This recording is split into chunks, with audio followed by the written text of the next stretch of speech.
মানব জীবনে আমাদের যে 12টি মাস, এই 12টি মাসের মধ্যে 11টি মাস আমরা যেভাবে অন্যায় করি, যেভাবে কানের গুণা করি, যেভাবে অন্তরকে অপব্যবহার করি, যেভাবে আমাদের লাইফকে ওয়েস্ট আমরা আল্লাহ রাব্বুল আলামিনের বিধান থেকে দূরে সরাই, আল্লাহ বলছেন তোমাকে আমি এমন একটা মাস দিলাম যেই মাসটা ওয়ার্কশপের মতো।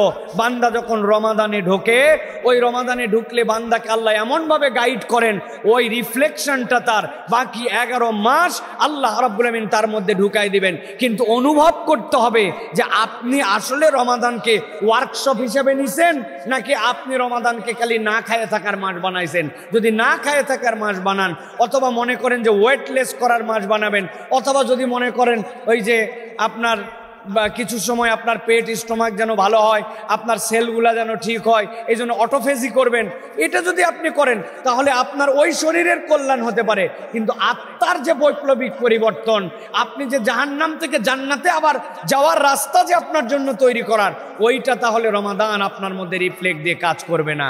প্রিয় ভাইরা, এই জন্য আমাদেরকে রমাদানের এই বিষয়গুলো অন্তর থেকে অনুভব করতে হবে।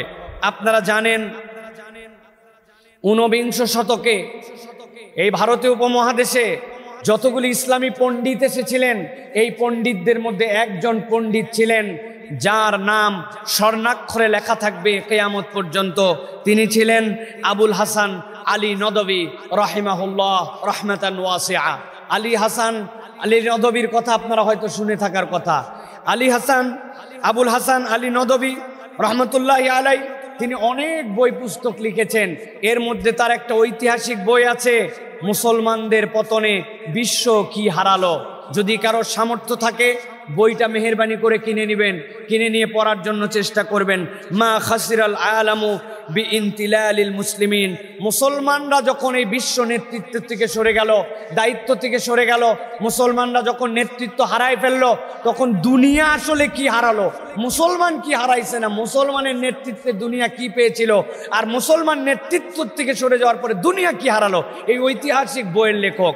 বইটা সাথে রাখার চেষ্টা করবেন, তাহলে নিজের মধ্যে মাঝে মাঝে মোটিভেশন পাবেন যে আমি একজন মুসলমান পরিচয় দেই, অথচ আমার এই নেতৃত্বের জায়গায় যাওয়া কেন জরুরি, আমার জন্য নয়, দুনিয়ার জন্য কেন জরুরি। মূল আলোচ্য বিষয় সেটি নয়। এই আবুল হাসান আলী নদভী রমাদানের তাত্ত্বিকতায় তিনি ছোট্ট কয়েকটা বার্তা দিয়ে তার একটা বই আছে, যেইখানে তিনি একটা অনন্য কথা বলেছেন। তিনি বলেছেন যে আমাদের পুরো জীবনের রোজা হচ্ছে 2 ধরনের। কয় ধরনের ভাই? আপনারা যদি ঘুমায় না যান তাহলে একটু কথা বলতে হবে ভাই। যে চমৎকার এসির ওয়েদার, যদি একটা বালিশ শুধু আমাদেরকে দেওয়া যাইতো তাহলে মোটামুটি আমরা ঘুমাই যেতে পারতাম, ঠিক না ভাই? বাহিরের রোদ অনেক, ক্ষুধাও আপনাদের অনেক লেগে গেছে, তৃষ্ণার টান আছে, আপনারা ক্লাস করে এসেছেন, কেউ পরীক্ষা দিয়ে এসেছেন। আপনারা প্রিয় ভাইয়েরা, প্রিয় বোনেরা, বড় দরদ দিয়ে আপনাদের কাছে এই কথাগুলি বলছি। এই সময়টুকু প্রত্যেক দিন আসে না, এই সময়টুকু যেন আমাদের জন্য ওয়েস্ট না হয়, এটা যেন আমাদের জন্য একটা গাইডলাইন হয়, এই জন্য আপনাদের কাছে বলছি। তিনি বলছেন রমাদান মানুষের জীবনে 2 ভাবে আসে। একটা হচ্ছে তার পুরা জীবনটাই রোজা, আরেকটা হচ্ছে মাত্র 1 মাসের রোজা। একটা ক্ষুদ্র টাইমের রোজা, আরেকটা হচ্ছে লাইফ টাইমের রোজা। একটু যদি মিলিয়ে নেন তাহলে দেখবেন একটা মানুষ তার জীবনের রোজা কতক্ষণ, যখন বালেগ হলো, এই বালেগ হওয়ার থেকে মৃত্যু পর্যন্ত তার লাইফের রোজা। বালেগ হওয়ার আগ পর্যন্ত সাহারির প্রস্তুতি, তারপরে ডাকাডাকি, ওঠরে, তারপরে খাওরে, কি খাবরে, এরকম একটা যোগান দিয়ে বালেগ হয়ে গেল। ঠিক আপনার যে মাসিক যে আপনি সিয়াম পালন করতেছে আমরা রমাদানের, সেই সিয়ামের সাথে জীবনের সিয়াম আপনি মিলান। আল্লাহ রাব্বুল আলামিন সিয়াম অবস্থাতে সূর্য উদয় থেকে সূর্য অস্ত পর্যন্ত আপনার জন্য ডিউরেশন দিয়েছেন। ওই সময়ের মধ্যে বৈধ এই কাজ আপনি করতে পারবেন না। আপনার হাতে শক্তি আছে, চোখের পাওয়ার আছে, কান আপনার নিতে পারে, জিহ্বার আপনার রসনার চাহিদা আছে, কিন্তু আপনি তারপরেও নিতে পারবেন না।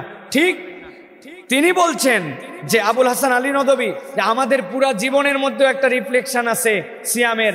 আপনি বালেগ হওয়ার পরের থেকে মন চাচ্ছে না নামাজ পড়তে, কিন্তু আল্লাহ বলছেন তোমারে পড়া লাগবে।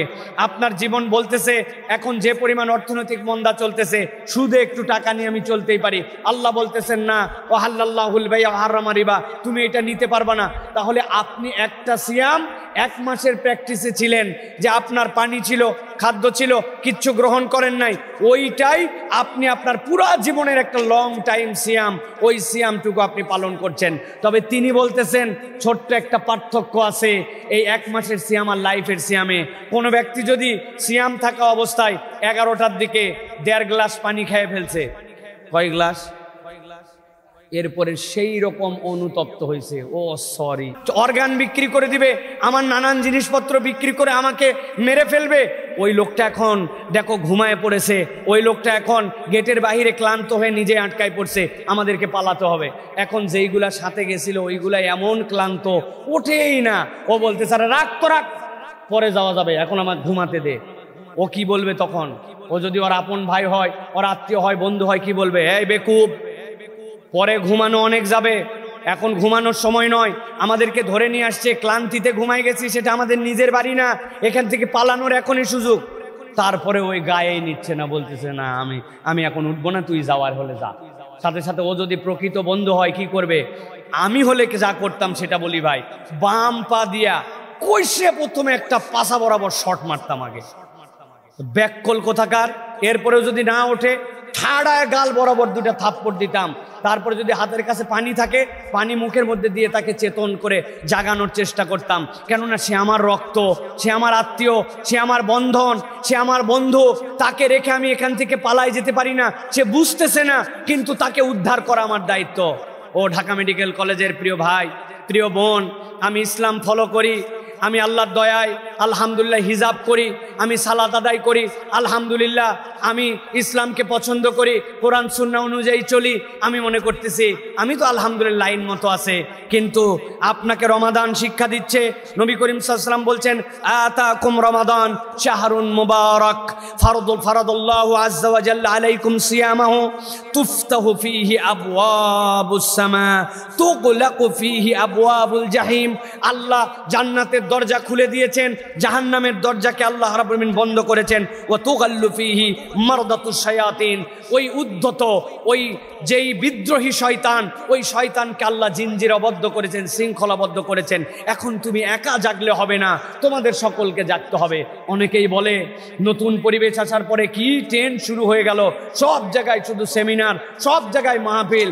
বলে ঢাকা মেডিকেলের মতো এত যারা অস্থি মজ্জা, মানুষের শরীর বিদ্যা বিজ্ঞানের সর্বোচ্চ জিনিস নিয়ে পড়ালেখা করে, ওইগুলো জায়গায় হুজুরদেরকে নিয়ে এসে জায়গাগুলোর ইজ্জত আর রাখলো না। ঢাকা মেডিকেল আর ঢাকা মেডিকেল নাই, আমাদের লজ্জায় মাথা হেট হয়ে গেল। আছে না?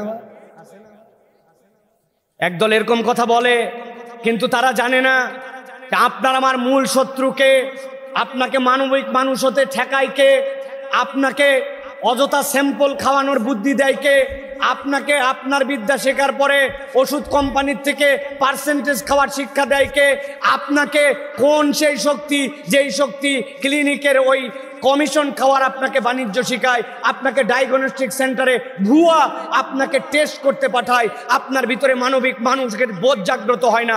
ও ভালো অনার্স পেয়ে পাশ করে গেছে, ও ডাক্তার, ও চোখ কান নাক ওয়ালা মানুষ দেখা যায়, কিন্তু এই পরিবর্তন হয় না।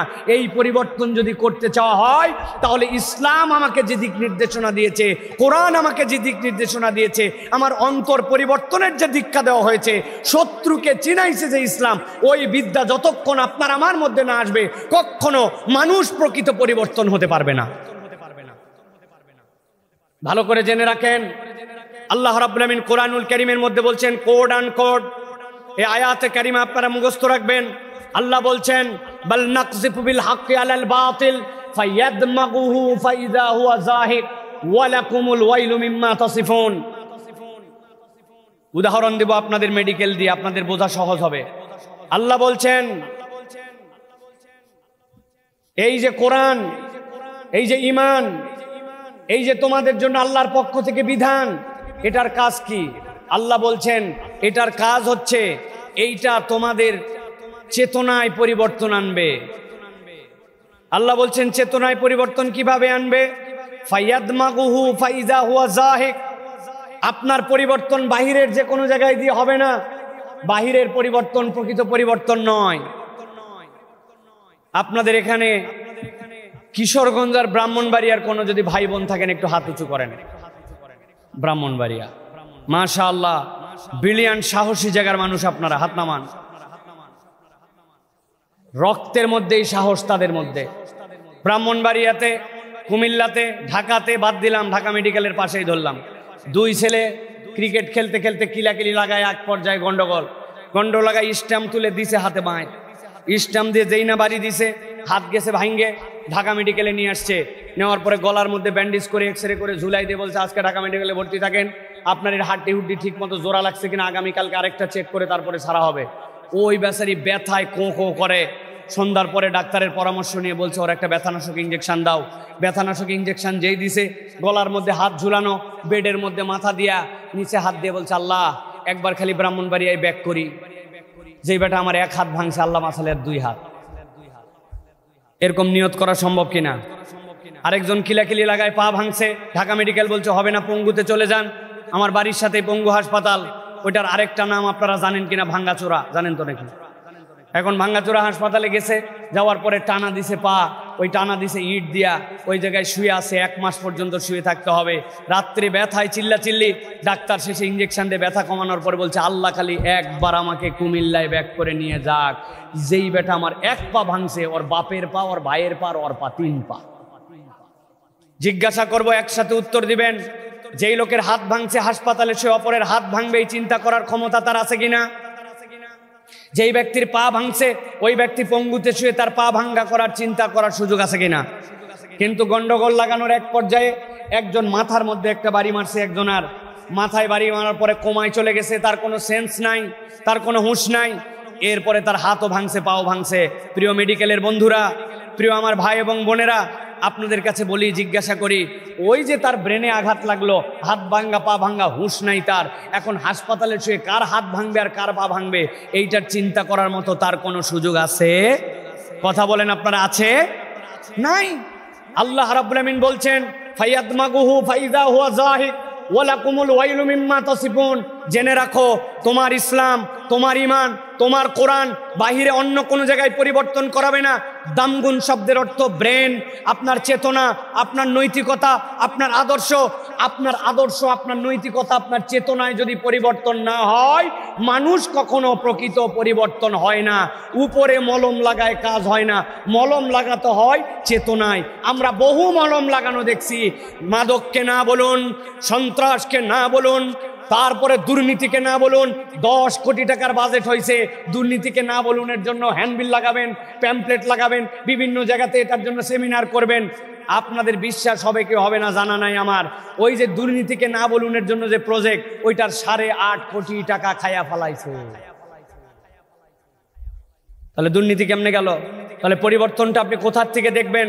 পরিবর্তনটা হবে আপনার চেতনা থেকে। আপনার মধ্যে যদি এই বোধ জাগ্রত হয়, কিরামান কাতিবিনা ইয়ালামুনা মা তাফআলুন, আপনার ডান বাম কাঁধে 2 জন ফেরেশতা আছেন, তিনি সবগুলি আপনার মনিটর করতেছেন, সবগুলি আপনার দেখছেন। আপনার এই বোধের জায়গা জাগ্রত করে আপনাকে রমাদান। কেউ দেখে না, কিন্তু দেখে আমার আল্লাহ, ঠিক কি না? ওই আল্লাহ রাব্বুল আলামিন এই রিফ্লেকশনটা আপনার লাইফে নিতে চান।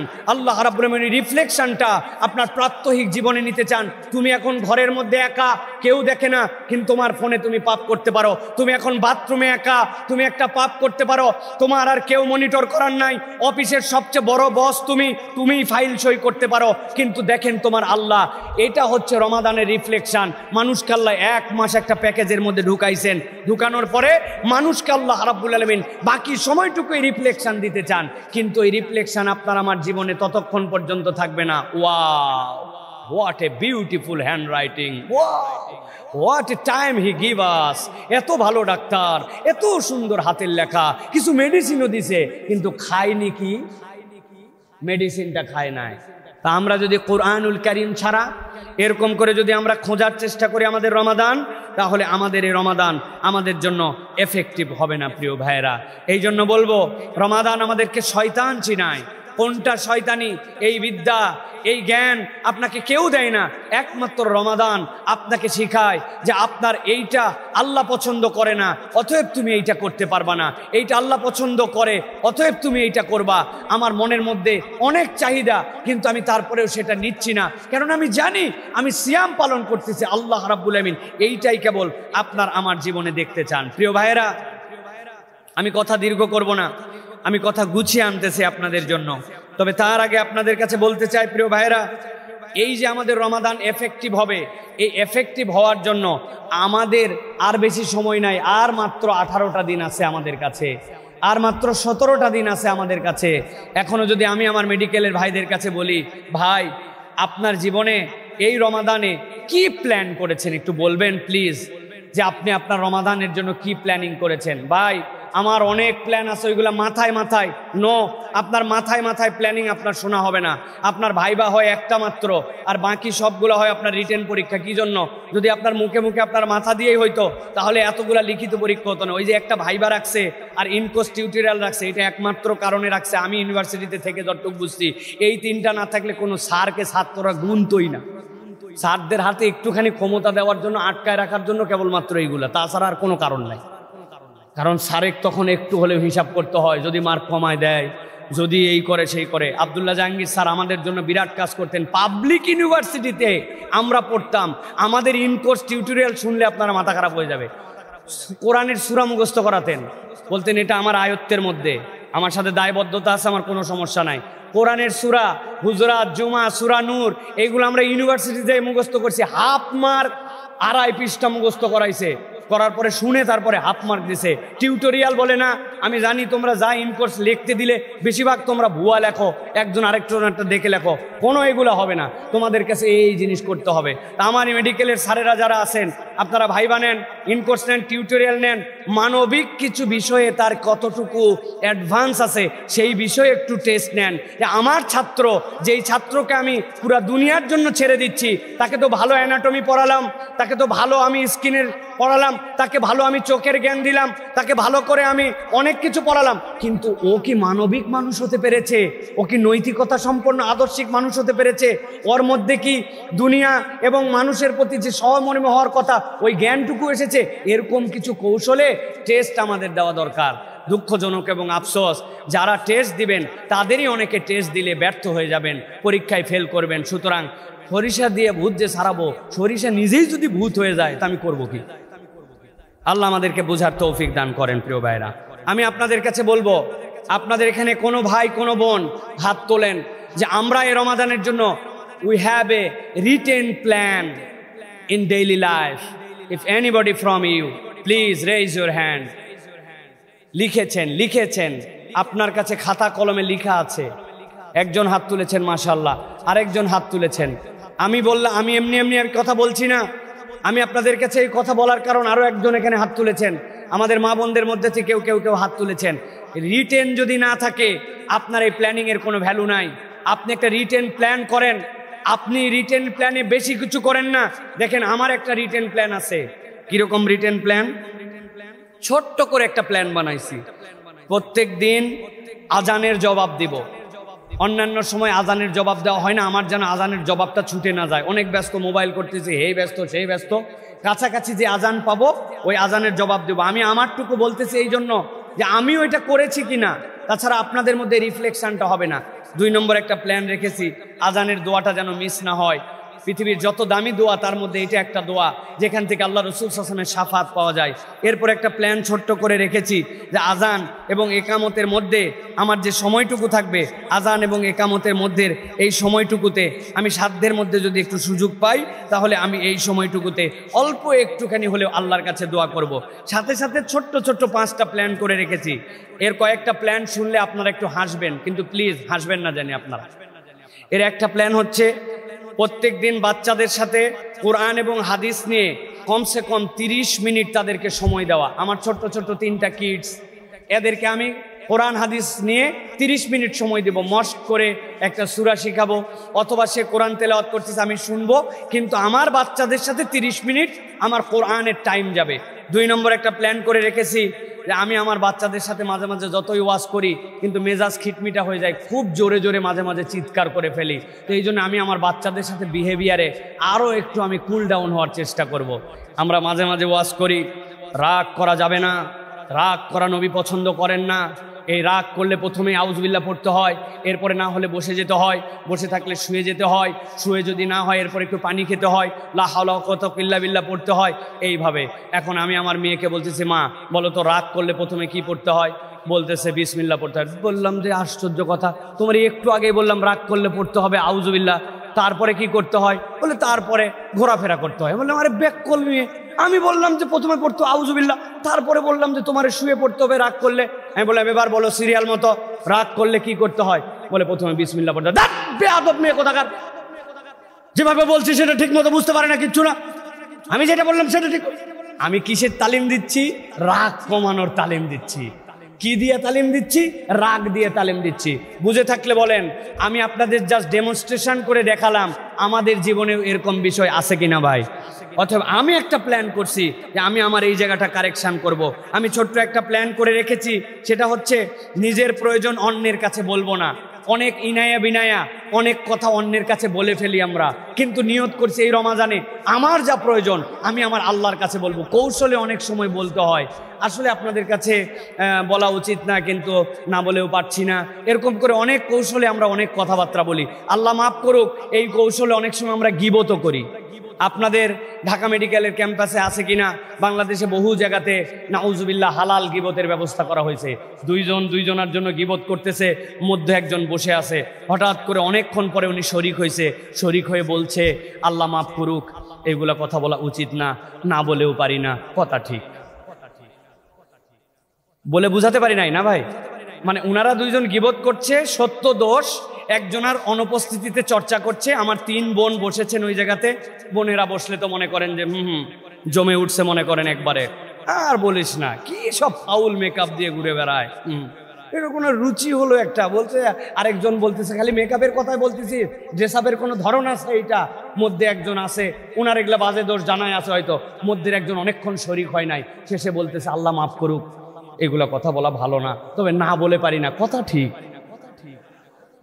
এই যে আমরা নিজেদের মধ্যে এইরকম গুনাহখাতা করতেছি, আমি নিয়ত করছি আমাদের যে সকল প্রয়োজন এটা আমি অন্যের কাছে বলবো না। খোঁচা দিয়ে অনেক সময় আমরা কথা বলি, আপনারা দেন ভাই?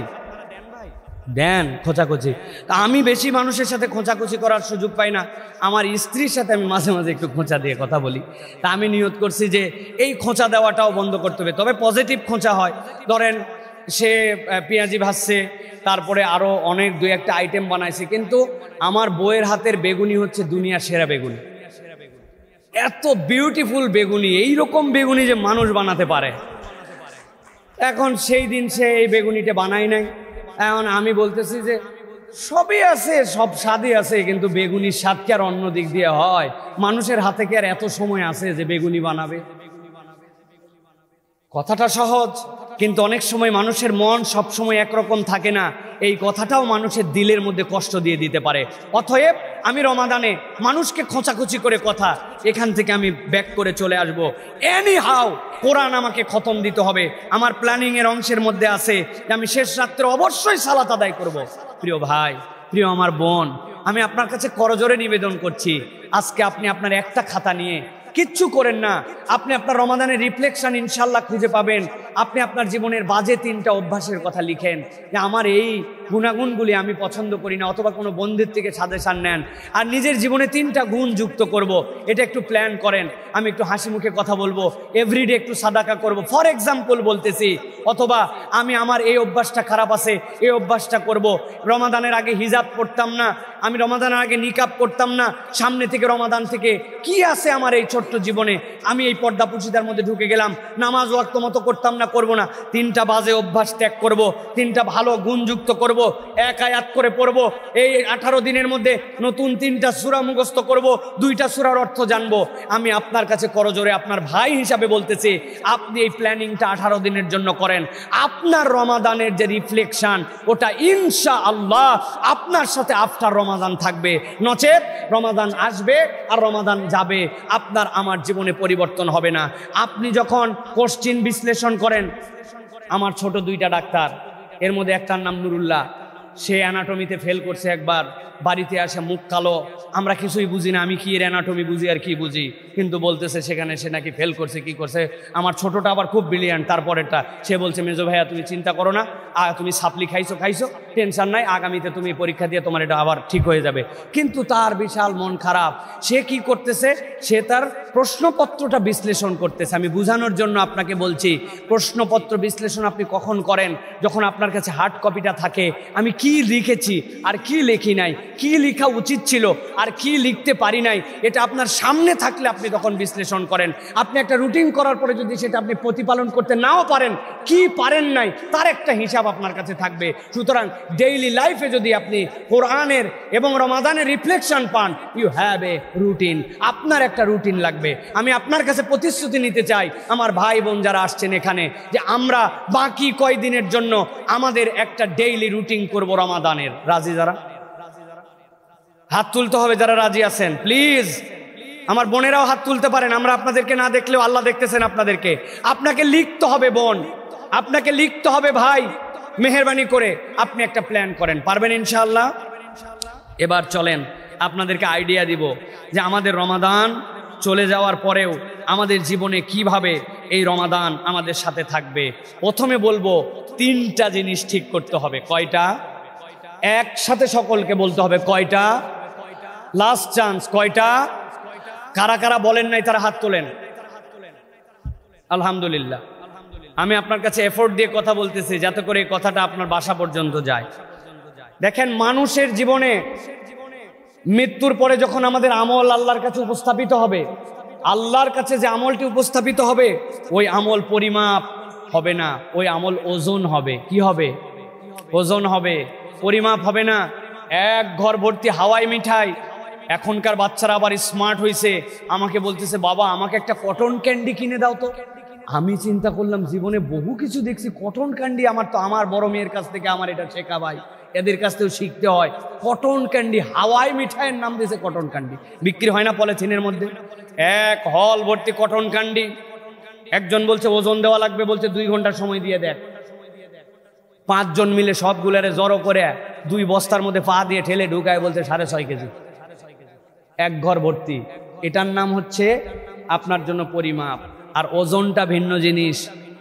মাঝে মাঝে দেখেছি আমরা পুরান ঢাকায় এতটুকটুকু কি জানি মাথার মধ্যে নিয়ে 3 ধাপ যায়, যাওয়ার পরে সামনে আরেকজন আসে, তার মাথার মধ্যে ওইটা পার করে দেয়। 3 ধাপ যায়, মাথা বদল করে। আমি চিন্তা করলাম এইটুক এক লোহার গুট্টা, এইটা নিয়ে এত মাথা বদল করার কি আছে, বুঝলাম না তো। পরে একদিন বললাম যে ভাই এটা কি?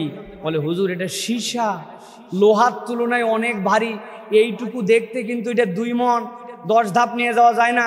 বললো আপনার মাজায় কত হিম্মত, একটু উঁচু করেন তো। আমি কোমরে লাগাই দেখি ও হয়, একটুকু ওঠে না। তো এইটা হচ্ছে ওজন। আপনার আমল নামায় আমার আমল নামা হাসরের দিন ওজন হবে। ও ভাই, ও আমার প্রিয় বোন, অনেক পরিশ্রম করলাম, অনেক পড়ালেখা করলাম, দুনিয়ার জন্য অনেক সময় নিবেদন করলাম, কিন্তু হাসরে আমার ওজন কেমনে হবে, বাড়ানো যাবে, এই প্ল্যান কি আপনার কাছে আছে? জেনে রাখেন, 3টা কাজ যদি আপনার জীবনে থাকে, তাহলে আপনাকে আল্লাহ রাব্বুল আমিন যা করবেন ওটার ওজন আপনাকে বিস্ময়করভাবে দিবেন। 1 নম্বরে, যদি পরকালে আমার আমল নামার ওজন বাড়াতে হয়, বিশুদ্ধ হৃদয় আপনার লাগবে। আপনাকে একটা বিশুদ্ধ নিয়তের সাথে আপনার কাজ করতে হবে। আমি ডাক্তার হচ্ছি, আরো একজন ডাক্তার হচ্ছে, একজন ডাক্তার হওয়ার পরে টার্গেট, একজনকে পছন্দ করছিলাম, আমারে পাত্তা দেয় নাই, ডাক্তার খালি হয়ে নেই, প্রস্তাব দিলের পর কেমনে ঠেকায় দেখুন। মাল বানাতে হবে, ঘর বানাতে হবে, টাকা পয়সা কামাই করতে হবে, সবই হবে। আরেকজনের নিয়ত ভিন্ন, যে আমি ডাক্তার হচ্ছি কেবলমাত্র টাকা বানানোর জন্য নয়, যেই আল্লাহ আমাকে জ্ঞান দিয়েছেন, যেই আল্লাহ আমাকে মানুষ বানিয়েছেন, ওই আল্লাহর শ্রেষ্ঠ সৃষ্টি মানুষ, তার সৃষ্টির জন্য আমি নিবেদিত হব, তার ট্রিটমেন্ট করব, তার জন্য ভালো করার জন্য চেষ্টা করব। আমি এই পৃথিবীকে একটি মানবিক পরিবেশ পৃথিবীতে গঠন করতে চাই, এই প্রচেষ্টায় আমি ডাক্তার হচ্ছি। আপনারও টাকা হবে, আপনারও ভিজিট হবে, আপনারও বাড়ি হবে ইনশাআল্লাহ, কিন্তু আপনার আমল নামায় এই নিয়তের বিশুদ্ধতার কারণে যে ওজন হবে, ওই ব্যক্তির এই নিয়ত না থাকার কারণে তার আমল নামাটা ঠনঠনা ঠন। নিয়ত বিশুদ্ধ করতে হবে। 2 নম্বরে, রাসূলুল্লাহ সাল্লাল্লাহু আলাইহি ওয়াসাল্লামের অনুসরণ করতে হবে। পৃথিবী আপনাকে বুঝাবে, কিন্তু আপনার মনের মধ্যে এটা জানতে হবে আল্লাহ রাব্বুল আমিন সার্টিফাই করেছেন, ওয়া ইন্নাকা লাআলা খুলুকিন আযীম, নিশ্চয় আমার হাবিবের মধ্যে সর্বোত্তম চরিত্র আমি রব্বুল আলামিন ঢুকিয়ে রেখেছি, তার থেকে উত্তম চরিত্র আর কেউ নাই। সো আমরা ডিক্লেয়ার করতে পারি মুহাম্মদ সাল্লাল্লাহু আলাইহি সাল্লাম is the smart man of the human world. তিনি এই মানবিক পৃথিবীতে তার থেকে বড় স্মার্ট আর কেউ আসে নাই, আসবে না। অতএব তার আদর্শ, তার নীতি, তার জিনিস আপনার আমার জীবনে নিতে হবে প্রিয় ভাইরা। এটা 2 নম্বর গেল। 3 নম্বরে বিদআত মুক্ত আমল করতে হবে। আপনি যাই করেন আপনার আমার বুঝ দিয়ে করলে হবে না। আমার একটা বুঝ আছে, আমি আমার মতো করে করি। আচ্ছা ভাই, আমি যদি আপনাকে বলি যুক্তি সব, তাহলে আপনি যদি এই কথার সাথে একমত হন, তাহলে আমি 2টা এক্সাম্পল দেব, এটার সাথে যারা যারা একমত হবেন তারা আমার সাথে রাজি হন। নবী করিম সাল্লাল্লাহু আলাইহি সাল্লাম মাসুম ছিলেন, তার কোনো গুনাহ খাতা ছিল না। সাহাবায়ে কেরাম কুল্লুহুম আদুল, নেককার মানুষ ছিলেন, তাদের থেকে শ্রেষ্ঠ মানুষ পৃথিবীতে আর আসে নাই। এ বিষয়ে কি আপনারা একমত? জুমার নামাজ কয় রাকাত কে বলতে পারবেন? কয় রাকাত? প্রত্যেক রাকাতে কয়টা সিজদা কে বলতে পারবেন? এবার একসাথে বলতে হবে, সিজদা দেওয়া ভালো কাজ না খারাপ কাজ? ভালো কাজ। আমরা মুহাম্মদ সাল্লাল্লাহু আলাইহি ওয়াসাল্লামের যুগ পাইনি, সাহাবী পাই নাই, আমরা গুনাহগার, ছোট গুনাহ বড় গুনাহ, জানা গুনাহ অজানা গুনাহ, ইচ্ছায় করা গুনাহ অনিচ্ছায় করা গুনাহ, আইরে আমাদের গুনাহে ভরা জীবন, ঠিক না ভাই? আর সিজদা বিরাট বড় ইবাদত। আগামী জুমার থেকে আমরা, ইমাম সাহেব হুজুর আমাদের আছেন, বলবো হুজুর বহু কষ্ট করেছেন, ওনার আব্বা আর উনি মিলে 44 বছর ধরে ফজলে রাব্বি হলে আছেন। তারা এত দীর্ঘ সময় তারা দায়িত্ব পালন করতেছেন, আমার সাথে ব্যক্তিগত রিলেশন। আজকে দুনিয়া পরিবর্তন হয়েছে, আপনারা দেখতেছেন ঢাকা মেডিকেল কলেজে বেশ ফুল ফুটে আছে। আমরা রাতকে রাত কিভাবে কাজ করেছি এইগুলো আমরা জানি। সেই সময়কে আল্লাহ রাব্বুল আলামিন পরিবর্তন করে আজকে আমাদের বরকতের সময় দিয়েছেন। এখন দেশ জুড়ে সব জায়গায় দেখি খালি মাস্টার মাইন্ড আর কি মাইন্ড জানি তৈরি হয়েছে। মাস্টার মাইন্ড আপনারা চেনেনই নাই এখনো। প্রিয় ভাইয়েরা, তাহলে হুজুরকে আমরা বলবো, হুজুর আমাদের গুনাহ খাতা অনেক বেশি, আগামী জুমার দিন থেকে আমরা 4টা করে সিজদা দেব প্রত্যেক রাকাতে। যেহেতু আমাদের প্রত্যেক সপ্তাহে নামাজ পড়ার অনেকের সময় হয় না, ঢাকা মেডিকেলে আমাদের পড়ালেখা অনেক, বামের ফেরেশতা আমাদের লিখতে লিখতে হয়রান, ডানের ফেরেশতা জুম্মার দিন সোয়া 1টার সময় কোনো রকম উঠে মোবাইল টিপতে টিপতে মসজিদে যায়, উনি উঠে 2 রাকাত নামাজ লেখে, আবার ডানের ফেরেশতা ঘুমায় যায়, আর বামের ফেরেশতা আল্লাহ, এরকম লোক তো আমাদের আছে ঢাকা মেডিকেলে না? তো হুজুরকে বলবো, হুজুর যেহেতু সপ্তাহে 1 দিন আসছি, আমরা তাহলে মেহেরবানি করে এখন থেকে আমরা জুমার দিনে 4টা করে প্রত্যেক রাকাতে সিজদা দিব। আপনারা রাজি ভাই? কি সমস্যা? সিজদা দেওয়া খারাপ নাকি? আচ্ছা ঠিক আছে, এটা বাদ দিলাম। ঈদের নামাজে আপনাদের এলাকায় আজান হয় না? আল্লাহ নবীর সময় লোকজন কম ছিল, এখন আমাদের লোকজন বেশি। এবার থেকে আমরা যাই বলবেন আমরা ঢাকা মেডিকেল থেকে পড়ালেখা করে আসছি, কিছু আমরাও জানি। এখন থেকে ঈদের দিনে আজান দিতে হবে এবং একামত দিয়ে নামাজ পড়তে হবে। আপনি বইলে দেখেন, বাটাম একবারে ঝরঝরা করে দিবে একবারে। বলে তুমি কোত্থেকে নিয়ম নিয়ে আইছো? বলে যুক্তি দিছি আমি, খারাপ নাকি এইটা? ভাই, এইগুলা প্রত্যেকটা ভালো কাজ যুক্তিতে মনে হয়, কিন্তু এইগুলা ইসলামের সাথে নাই। এই জন্য এগুলো আমরা কেউ প্রতিপালন করব না। এই জন্য বলি, অনেক কাজ আপনার সামনে আসবে যেটা ইসলাম আপনাকে করতে বলে নাই। আপনি যদি ওইটা করেন তাহলে আপনি ইসলামের বাহিরে চলে গেছেন। আপনার দেখতেছেন আপনি আমল করতেছেন, কিন্তু আপনার আমল আসবে না। তাহলে এই 3টা জিনিস আমাদেরকে মনে রাখতে হবে।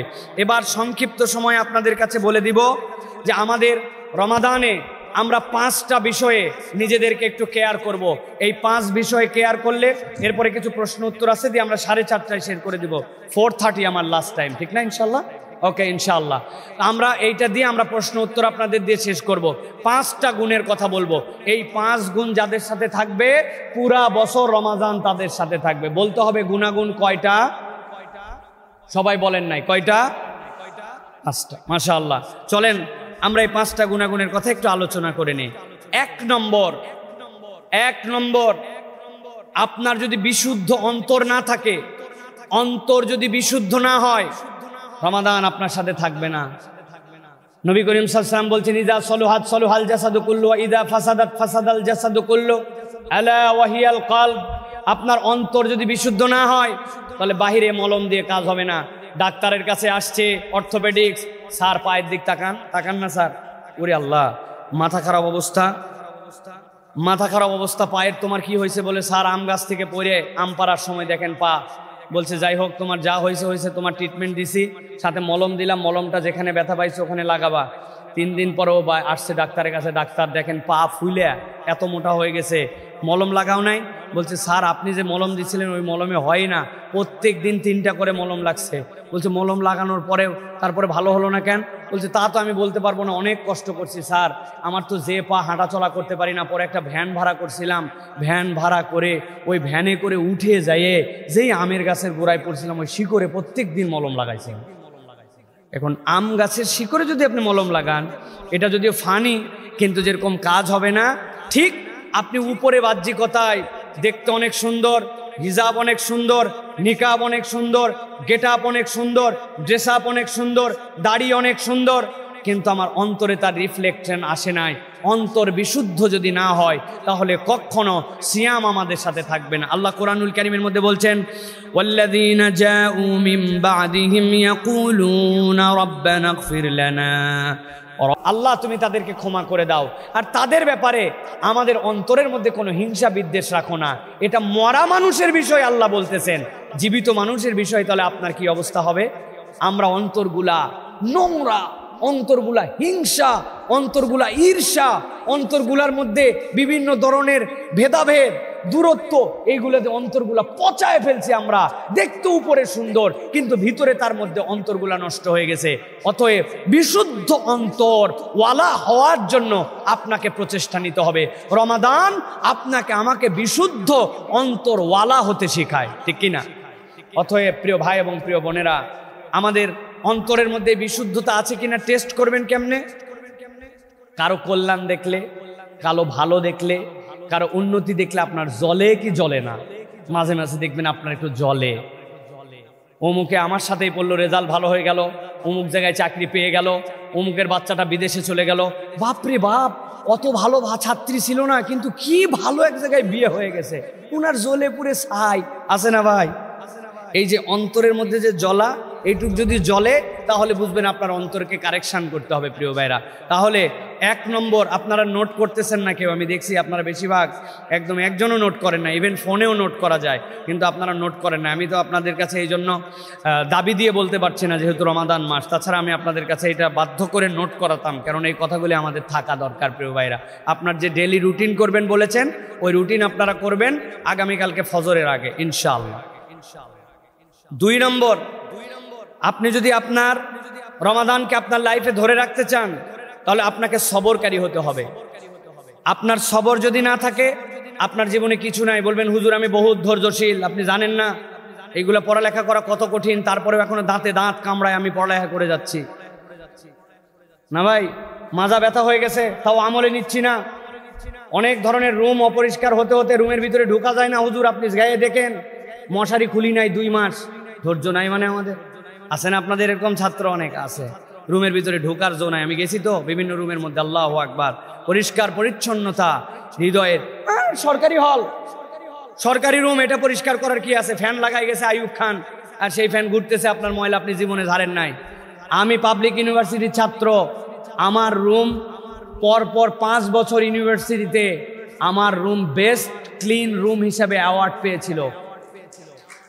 এই পরিষ্কার পরিচ্ছন্নতা যদি আপনার মধ্যে না থাকে, আল ইলমু নূরুম মিনাল্লাহ, আপনি মনে করতেছেন আপনি অস্থিবিদ্যা পড়তেছেন, আপনি মনে করতেছেন আপনি অজ্ঞান বিদ্যা পড়তেছেন, আপনি মনে করতেছেন আপনি স্কাল বিদ্যা পড়তেছেন, কিন্তু এগুলা প্রত্যেকটা আল্লাহর পক্ষ থেকে নূর। নূর ওই জায়গায় আসে না যে জায়গায় পবিত্র হয় না। অতএব আপনি শারীরিক, মানসিক, আপনার অবয়ব, এগুলা প্রত্যেকটা আপনাকে পরিষ্কার পরিচ্ছন্ন থাকার জন্য দরকার আছে প্রিয় ভাইরা। সবর থেকে এই কথাই গিয়েছিলাম। সবরের মূল ডেফিনেশন তাহলে কি? ধৈর্য তো আমি দেখলাম। সবর হচ্ছে মুখস্থ করে ফেলেন, আমার আল্লাহ যা মানা করছে আমি তার ধারে পাশে যাই না, আমার আল্লাহ যা করতে নিষেধ করেছে ওইটাই আমার বাউন্ডারি। তিলকা হুদুদুল্লাহ ফাতাদু, আল্লাহ বলছেন ওইটা আল্লাহর নির্ধারিত সীমারেখা। খবরদার খবরদার, আল্লাহর হুদুদ থেকে তুমি কখনো বের হয়ে যেও না, সেখান থেকে তুমি কখনো অতিক্রম করো না। অতএব সবরের মূল জায়গাটা হচ্ছে ওইটা। ভাই যে কঠিন পরীক্ষা কালকে, রাখ নামাজ, বহুত নামাজ পড়া গেছে, আজকে নামাজ পড়তে পারলাম না, সবর নাই আপনার, আপনি বাকি সবর বুঝেনই নাই, সবরের কনসেপ্টই আপনার কাছে ক্লিয়ার না। আপনাকে অফার দিয়ে বলছে রাত্রে যখন আপনারা ডিউটি করেন, এমার্জেন্সি আপনাকে লিখে দিতে হয় পরীক্ষার জন্য, আপনি অমুক ক্লিনিকে যান, সারা রাত ডাক্তার সাহেব আপনি না খায় থাকেন, ক্লিনিক আলা এমনি এমনি পাঠায় নাই, একটুখানি নাস্তা করেন, একটুখানি খান, এইটা আপনার কাজের জন্যই দিচ্ছি এইটা। ও বাবা, ফকির মিসকিনকে তো দেয় না, আপনার কাজের বিনিময়টা দিচ্ছে, ব্যাপারটা কি? তার মানে বোঝা যায় এর মধ্যে কিন্তু আছে। ডাক্তার সাহেবরা ভালো করে একটু হিসাব মিলান আপনারা। আপনি আল্লাহ রাব্বুল আলামিনের হালাল এবং হারাম এটার হুদুদকে কখনো অতিক্রম করতে পারবেন না। আমাকে কিনতে হয়েছে বন অমুকের, এখন আমি কি করবো? আচ্ছা ঠিক আছে, আপনি কিনছেন, এখন আপনাকে নাকি এইটা আবার নতুন করে বেচতে হবে না? আপনি তো ফার্স্ট পার্সন হবেন যিনি ডোনেট করে দিবেন যে আমি আর এই আল্লাহ রসুল যেটা নিষেধ করেছেন এই অস্থি মজ্জা এগুলো কেনাকাটার মধ্যে আমি নাই, আমি লাস্ট পার্সন এটা কিনেছি, এরপরে আমার থেকে এটা ডোনেট করে দিলাম, এটা ওয়াকফ করে দিলাম, এই সিস্টেমের থেকে আমি বের হয়ে আসলাম। এটা হচ্ছে আল্লাহর হুদুদ। আপনি মনে করছেন আমি 35,000 টাকা দিয়ে কিনছি, আমি হুদামিসা লস খাতে যাবো কেন বাবা? আমি কিনছি, আরেকজনের কাছে বেচে গেলাম, তুই বেচে খা, কি ভালো করে খা, হলো না তো? আপনি হুদুদুল্লাহর মধ্যে আসতে পারেন নাই।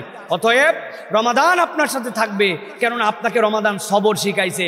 বুকটা ফেটে গেছিল, খিদায় পেট, দুপুরবেলা আপনাদের পেট ডাকে কিনা আমার পেটের ডাকাডাকি শুনলে আপনারা অস্থির হয়ে যাবেন।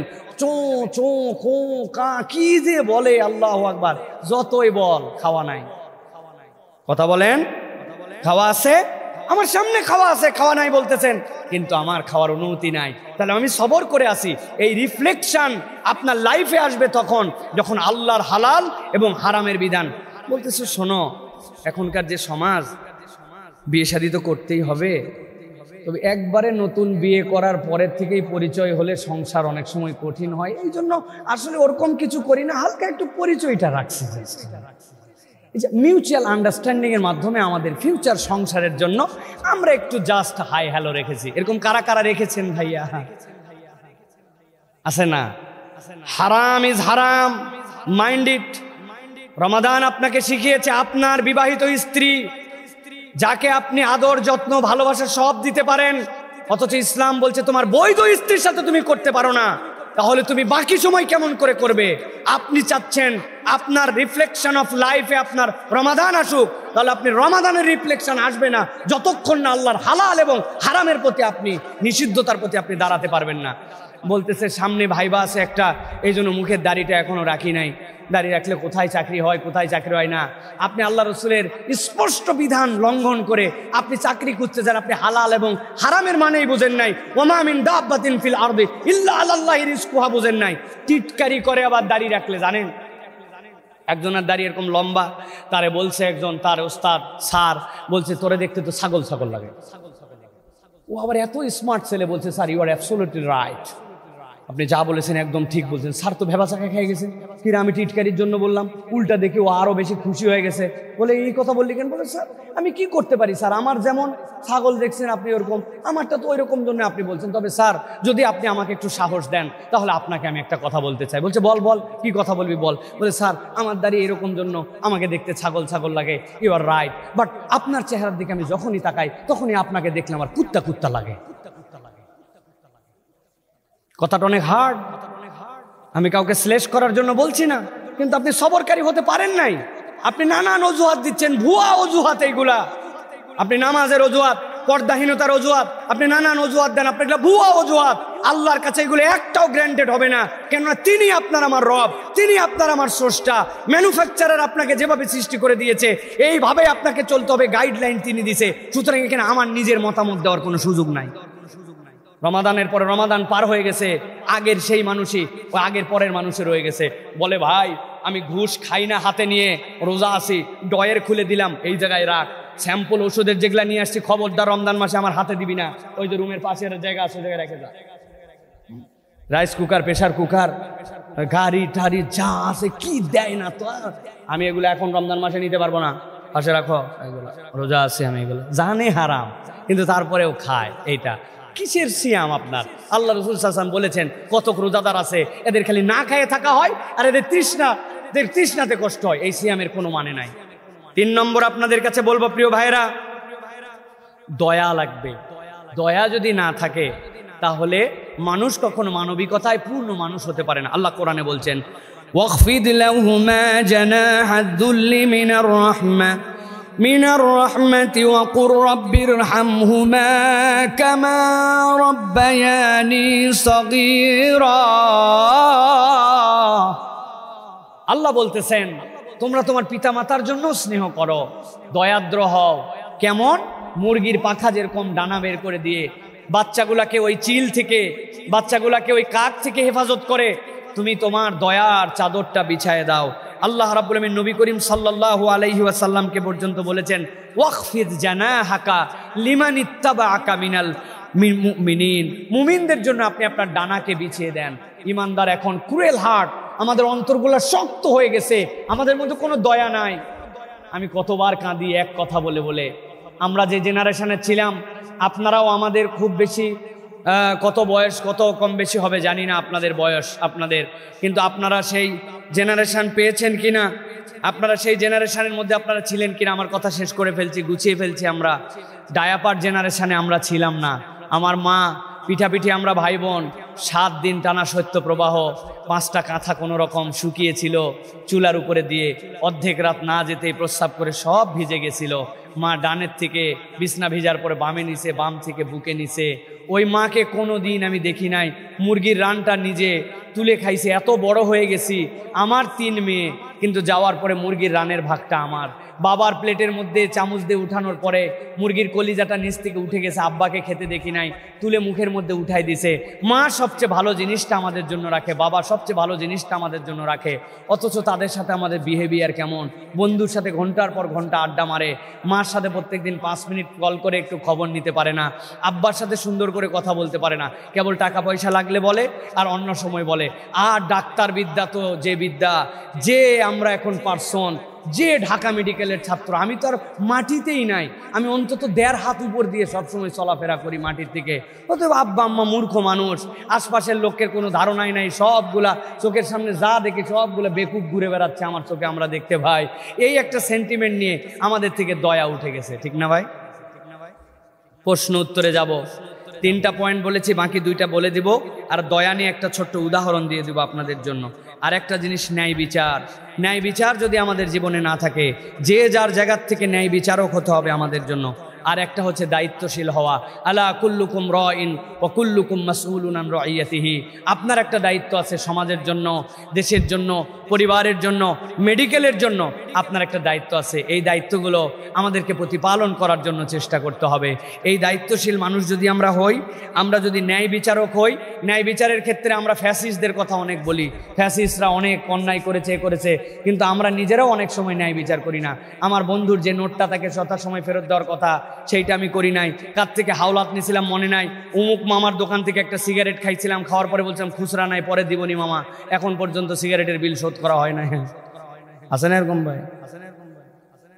ন্যায় বিচারের জায়গাটা বড় কঠিন জায়গা, এই জায়গাটা কারেকশন করতে হবে আমাদের সকলকে। প্রিয় ভাইয়েরা, আশা করি সিগারেট আপনারা কেউ খাবেন না। আপনারা আমাদেরকে পরামর্শ দিয়ে, ডাক্তার যদি সিগারেট খায়, পৃথিবীতে এর থেকে লজ্জাজনক আর কোনো কাজ হতে পারে না। আল্লাহ রাব্বুল আমিন আমাদেরকে বোঝার তৌফিক দান করুক। দয়ার একটা লেভেলের কথা বলে আপনাদেরকে শেষ করে দেই। একটা লোকের কাছে দানবীর, কথাটা শোনেন প্লিজ। দানবীর মানুষ, তার কাছে এসে বলছে একজন ছেলে যে আমাকে কিছু দেন। এতিম বাচ্চা পকেটে হাত দিছে, ওহো পকেটের মধ্যে তো আমার মানি ব্যাগ নাই, আচ্ছা কিছু খোলা টাকা তো অনেক সময় বুক পকেটে, আল্লাহ বুক পকেটেও নাই, কোটের পকেটে। লোকটা বিব্রত হয়ে গেছে, কোটের পকেটে টাকা নাই, মানি ব্যাগ নাই, কিচ্ছু নাই, সে কিন্তু দেয় সব সময়। সাথে সাথে ওই বাচ্চাটা পাশে ছিল, বাচ্চাটার পাশে এসে ডাক দিছে, ডাক দিয়ে মাথায় হাত বুলাই বলছে, বাবা রে আজকে টাকা আনতে ভুলে গেছি, মন খারাপ করিস না বাবা, এরপরে যেদিন দেখা হবে সেই দিন দেবো বাবা, আজকের জন্য তুই মনে কষ্ট নিস না। আদর করে মাথায় হাত বুলায় ওকে বলছে। যেই না এই কথা বলছে, ওই ছেলে আসমানের দিক তাকায় বলছে, আল্লাহ এই মুরব্বীকে তুমি বারবার মানি ব্যাগ ছাড়া বের হওয়ার তৌফিক দাও।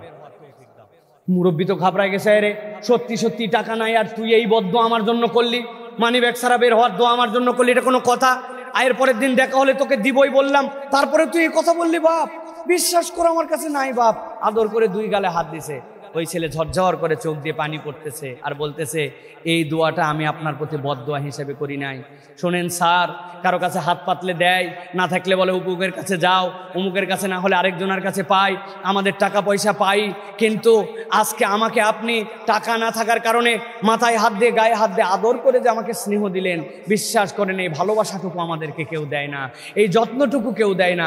এই জন্য বলছি টাকা তো পাই, কিন্তু মানিব্যাগ থাকলে তো এই যত্নটা পাবো না। প্রিয় ভাই, সবসময় টাকা দিয়ে কেবল দান হয় না, সবসময় প্রেসক্রিপশান লিখে কেবল দান হয় না, সবসময় কেবলমাত্র রুগীকে দেখার দ্বারাই আপনার উপকার হয় না। আপনি তার সাথে কি বিহেভিয়ার করতেছেন, আপনার কোন অন্তর নিয়ে তার সাথে কথা বলতেছেন। একটা ছোট্ট কথা তার বিশ্বাস জাগায় দেয়, একটা ছোট্ট কথা তার দিলকে প্রশস্ত করে দেয়। অতএব অন্তর কঠিন হলে রমাদান আপনার আমার সাথে থাকবে না। অন্তর নরম করার জন্য রমাদান আপনার আমার কাছে এসেছে। আশা করি এই 5টা পয়েন্ট মনে রাখবেন ইনশাআল্লাহ। আল্লাহ আমাদেরকে প্রাত্যহিক জীবনে এই রমাদানকে রিফ্লেক্ট হিসাবে নেওয়ার তৌফিক দান করেন। একটা কথা সাথে বলে রাখি, সব জিনিস আপনার আমার সাথে থাকবে কি থাকবে না নির্ধারিত হবে 2টা জিনিস দিয়ে, বিনয়, শুকর। একবার আমি অনুরোধ করব, ঠোঁট দিয়ে উচ্চারণ করে বলতে হবে, বিনয়, শুকর। শুকরিয়া যার সাথে নাই তার সাথে কিচ্ছু থাকবে না। আপনাকে কৃতজ্ঞতার বন্ধনে আবদ্ধ করে ফেলতে হবে। প্রিয় ভাইরা, সুবহানাল্লাহ 33 বার পড়েন। এনিবডি হেয়ার যে 33 বার সুবহানাল্লাহ পড়তে 33 মিনিট লাগছে? বলে হুজুর 33 বার সুবহানাল্লাহ পড়তে 1.5 মিনিট লাগে না, কিসের? আপনি কোত্থেকে এইগুলো সহি শুদ্ধ সুবহানাল্লাহ আনছেন? সুবহানাল্লাহ। ঢাকা মেডিকেলের মতো জায়গায় রব্বুল আলামিন আপনি আমার মতো অধমকে চান্স দিয়েছেন। আমার সাথে ইন্টারমিডিয়েটে 200 বন্ধু ছিল, এসএসসি পর্যন্ত 1000 পড়েছে, কোথায় তারা চলে গেল? আপনি আমাকে এই জায়গায় নিয়ে এসে সুযোগ দিয়েছেন। আল্লাহ আলহামদুলিল্লাহ। আল্লাহ, এই মেডিকেলে কতকে আছে প্রতিবন্ধী, পারদানি চোখটা নাই, কত রোগ কাতরাচ্ছে, তার একটা অভিভাবক নাই। আমার না একটা অভিভাবক আছে, আমাকে তুমি অভিভাবক করো নাই? আলহামদুলিল্লাহ। আল্লাহ, আমার বাড়ির পাশে 3 প্রজন্ম ধরে দেখেছি কত হিন্দু ছিল, কত অন্য ধর্মাবলম্বী ছিল, ইমানের দৌলত পায় নাই, তার দাদা পরদাদা সবগুলা আল্লাহ ইমান হারা চলে গেল। আর আমার কি বা যোগ্যতা ছিল? আল্লাহ, তুমি না আমাকে অটোমেটিক বাপ মায়ের ঘরের থেকে ইমান দিয়েছো। আলহামদুলিল্লাহ। ভেবে ভেবে 33 মিনিটে 33টা আলহামদুলিল্লাহ, 33 মিনিটে 33টা সুবহানাল্লাহ, 33 মিনিটে 33টা আল্লাহর বরত্ব দিয়ে আপনি একটু বলেন যে একবার যদি চোখের পাতা শুকায় যেত আর ওইটা যদি আমার চোখের পলকে লাগতো, তাহলে আমার চোখগুলা ঘুষে ঘুষে নষ্ট হয়ে যেত। 20,000 বারের উপর চোখের পলক ফেলতেছি, কোনোদিন পানি ইনস্টল করতে হলো না, অটোমেটিক লিকুইড এসে যাচ্ছে। আল্লাহু আকবার। এরকম করে 33 মিনিট আল্লাহু আকবার বলেন। এরকম করে নীরবে নীরবে রমজানে 10-20 মিনিট কাটায়েন। এইটা হলে হবে কি, আপনি এই ফুয়েলটা পাবেন বাকি সময় আপনার কাজ করার জন্য। যা বললাম এই কথাগুলি এলোমেলো এবং গুছানো মিলিয়ে আল্লাহ যেন এইগুলোর পর আমি এবং আমাদেরকে আমল করার তৌফিক দান করেন। একটা প্ল্যানিংয়ের কথা বলেছি, আগামীকালকে ফজরের আগে প্ল্যানিং করবেন, পারবেন?